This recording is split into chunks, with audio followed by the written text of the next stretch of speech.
кога овие денови ќе ги слушате ВМРО, ДПМН, како себе си реплицираат, како си додаваат, си одземаат, замислете ги пред огледало.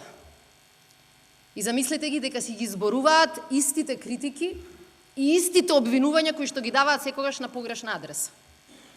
И затоа кога зборуваат и денеска за гласање на нешто што во текот на кампањата се криело наводно, тие практично ги вадат на површина сите своји фрустрации, лаги и манипулации од кои што живеат 10 години поред на грбот на граѓаните.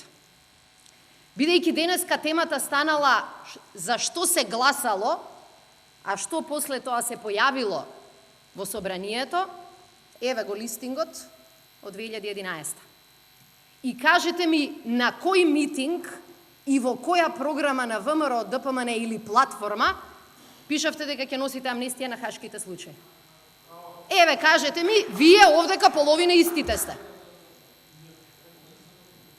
2011, па не беше така одамна, еве го слушам коментарот на Антонио Милошовски, сакате сите да ги читам, Илија гласаш, Трајко Велјановски гласаш, и ми интересира како тогаш воведовте правило во кое велите ова не го кажавме во кампањата, ајде да идеме да одиме на избори.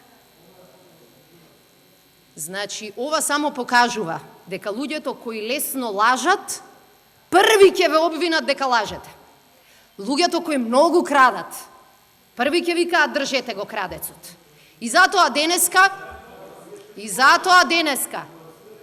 нема да се сетите на зборовите на господинот Адеми, а ќе се сетите на нешто што ви го читал и Груевски, и тоа на македонски. Оти, нели, Ивона Талевска не лаже, Сител, не дај Боже, никогаш не лаже.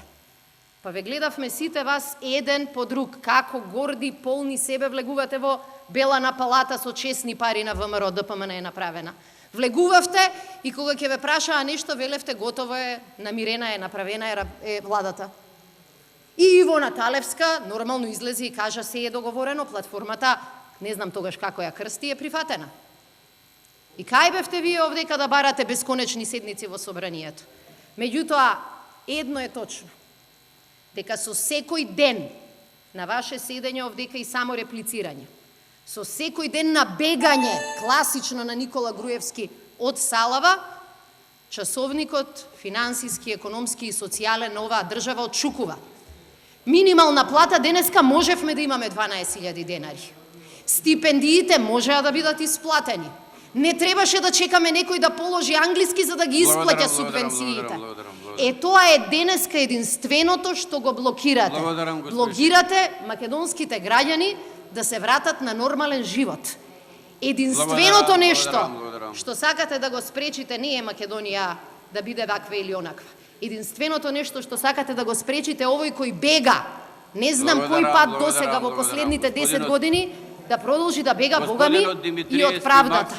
Ако бевте малку во право, денеска Груевски со малку барем дигната глава ќе седеше во клупите. Тој побегна, а сите вие се срамите.